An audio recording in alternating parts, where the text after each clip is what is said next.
we know, let's just get into some history real quick. We know that art sales are notoriously used for money laundering. We know that many powerful people have art collections. Inside, power lobbyist, philanthropist, and contemporary art collector Tony Podesta's Kalorama home. Tony and John Podesta, art, art, art. This very disturbing statue here that we know, we know the rest of the pieces he has. This article goes into his history, and he says he likes contemporary art much better. He's collected from 40 different artists in some depth, with his top 5 being Marina Abramovic, Vic Muniz, Bourgeois, Olafur Eliasson, and Anthony Gormley.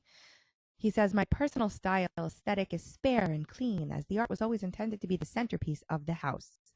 Though he purchased the 7,000 square foot residence in 2006, he was not able to move in as 2009, as it took nearly 3 years to finish the massive renovations he undertook, mainly to better accommodate his art.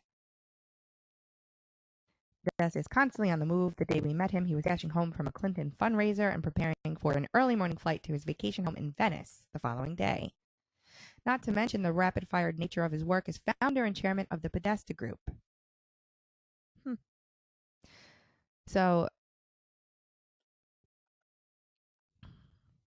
here we have some articles. The New York Times has done a wonderful job of helping me to make our case. Has the art market become an unwitting partner in crime? I don't think it's unwitting. When you sell your home, the paperwork details the sale, including your name. The title search lists the name of the people who owned the property before you. But when someone sells an artwork at auction, even something worth $100 million, much more than your house, the identity is typically concealed.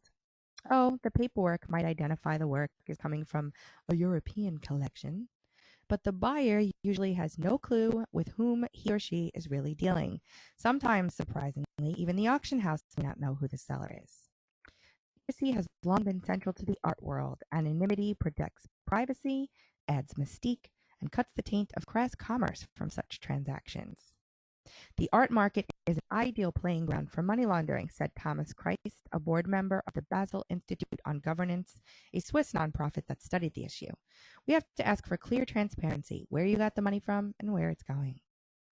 The debate about anonymity in the art world has intensified over the past year, fed in part by the release of the so-called